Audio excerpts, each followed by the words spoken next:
Marina Haydn.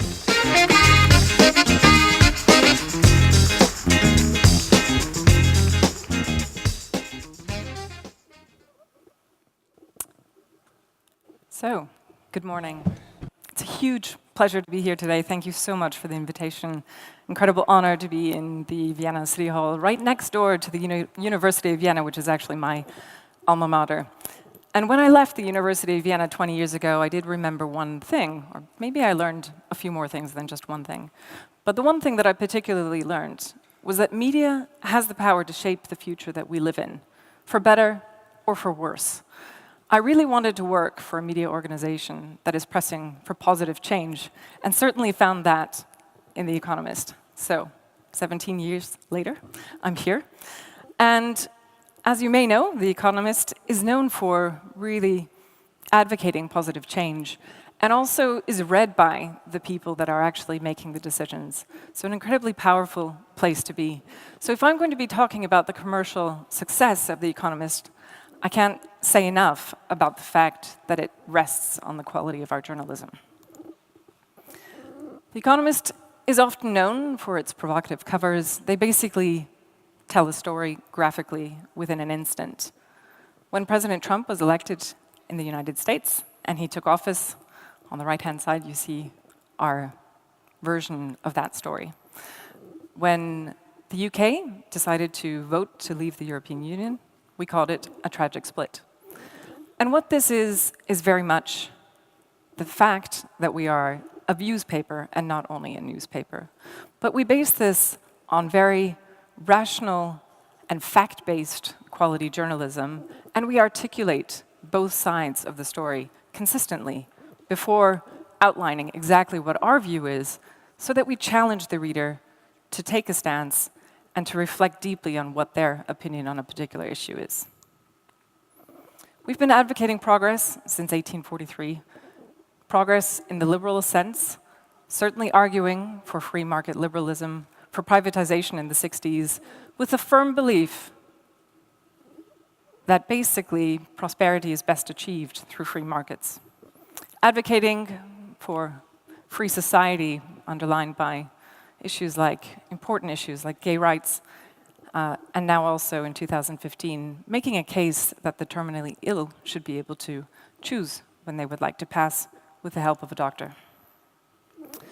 For our 175th birthday last year, we decided to celebrate by reopening the dialogue on what the role of liberalism should be in the 21st century, certainly given that some of the values that we've been operating on have been founded by people who went to university next door, like Hayek and Schumpeter. And what should the translation be of those theories going forward and the future, particularly because there have also been consequences that weren't known 100 years ago. So now I'm really going to be talking about the area more core to my expertise, which is how we make money out of all of this. And this particular story is going to be focusing a lot on the reader revenue part of our business. It's not that we don't sell any advertising, that's absolutely not the case, but my job happens to be more on the readership side. And what our strategy is as an organization is really to cultivate a readership that is going to be engaging with our content regularly, and therefore we're sort of creating the environment that is relevant for our advertisers and also able to generate positive revenues there. So speaking about reader revenues, we've been able to grow reader revenues basically since 2013-14 by 50%, and that's by really focusing on a couple of things that I'll be outlining as we move along.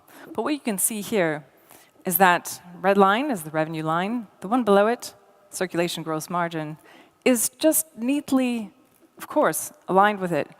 But that's not necessarily an of course, because what it demonstrates is that we were not cutting cost. We have been growing our business by growing revenue while actually leveraging investment in marketing and increasing our momentum around our reader revenue growth. We've also been able to grow our readership by 9% over this particular period of time, And our newly audited numbers coming out show that we've now reached 1.6 million readers because we have 790,000 digital subscribers sitting within our mix as well. So the foundation of our progress from a commercial perspective has really been based on three things, which you could also say are sort of the obviouses of business practice. It's about customer value, it's about product, and getting your pricing strategy right. We've been focusing deeply on the customer value exchange. The whole work of people selling journalism has changed in the sense that we used to sell specifically simply what the editorial team produced. But now that we are working in a time where consumers are responding perhaps a little bit more discerningly to what their needs are, specifically in the digital world, we need to be adapting our products. We need to be responding to what the consumer wants. That doesn't mean we're changing our editorial style, but it means we're changing how we serve our journalism in a product format that is most relevant to our customers. And only through that correlation and that close relationship with our customers can we really ensure that we are delivering the business benefits and utility that our customers actually want to have. Reader choice is absolutely central to our strategy. So you might find it quite interesting that these little numbers at the bottom kind of conflict with each other. So 77% of our customers actually want to have digital included within their subscription, but also 72% want print included. Now, what this means is that we have decided to really enable the customer to have both without prioritizing print or digital with our pricing strategy. So if you want to buy a print edition of The Economist and subscribe to it, it costs exactly the same as the digital edition does, certainly in our key markets. And I'll go into a little bit more detail on this. Within our digital edition, we also give our readers choice. We currently have 3 major apps running. We've launched a new news flow app, as we call it, which is basically what about half the readers currently want to have. Half of the readers want to have an app that is updated daily, that is providing them with plenty of push notifications to know what is happening when. The other half actually have a preference for that particularly, let's say, reliable form of media consumption, which is the classic digital edition, which is as close to our print edition as possible. And we also have our Espresso app, which enables people to have a short briefing of stories every day. And within our digital offering, we've been offering an audio experience since 2010, which is really read by professional broadcasters, bringing our journalism to life in something more than an AI tone. And we've also been really hosting a portfolio of podcasts since 2006.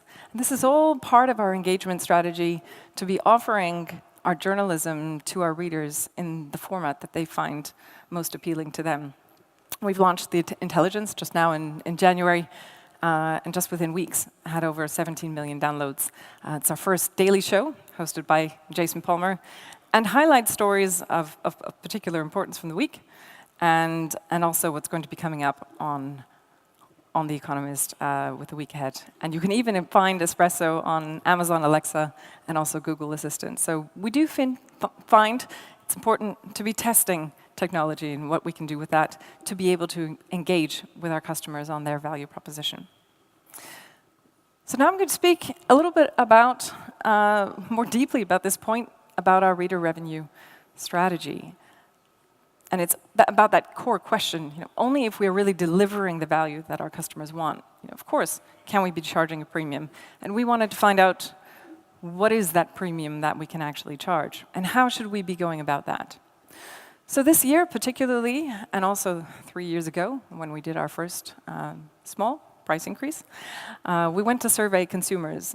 And we really spoke to over 20,000 prospects, trialists, lapsed consumers, subscribers, to really understand what is it that they value, how are we perceived, and what exactly would they be willing to pay for it.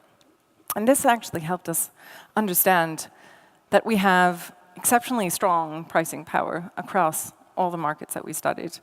And that was, and continues to be a good blessing for us, for sure.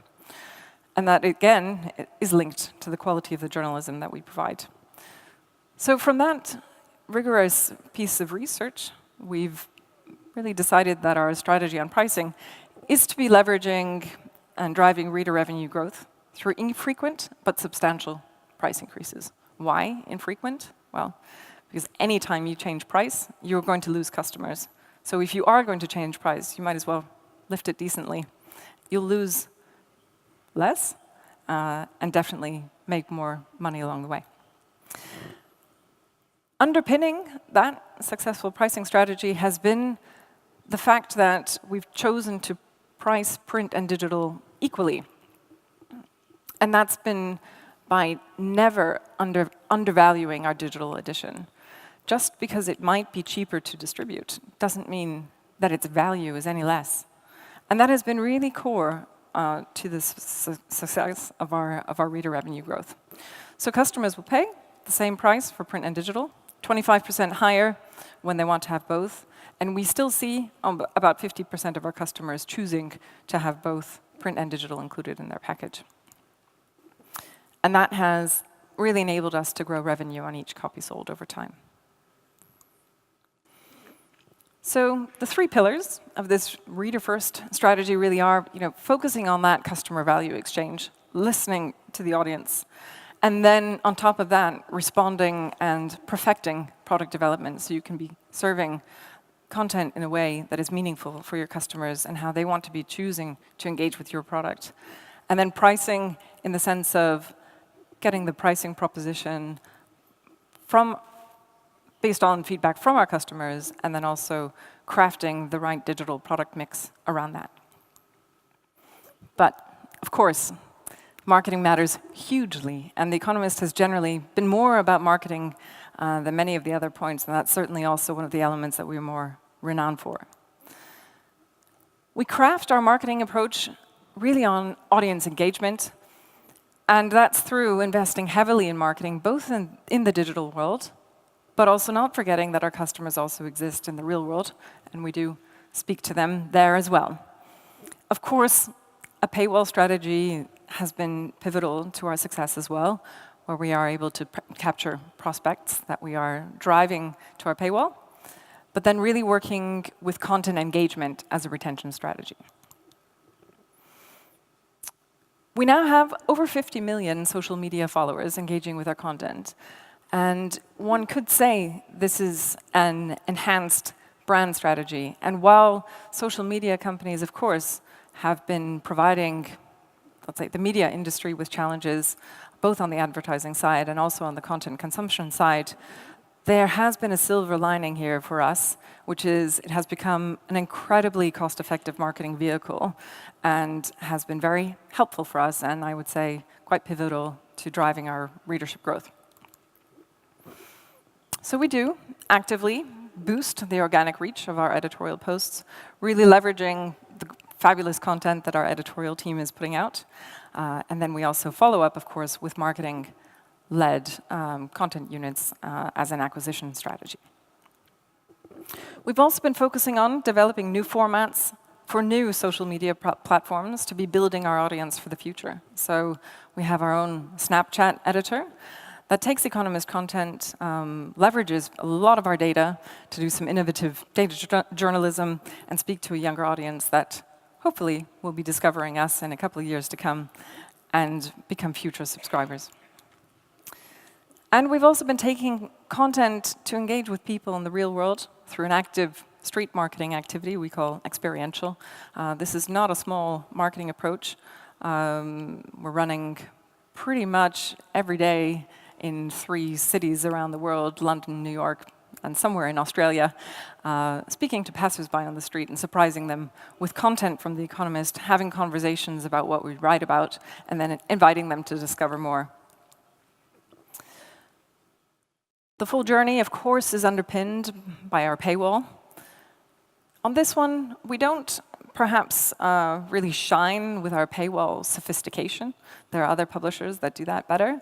But what we do is really indicate that we are a premium product that has a price tag attached to it. And to be able to connect with us as a brand, you need to register pretty quickly.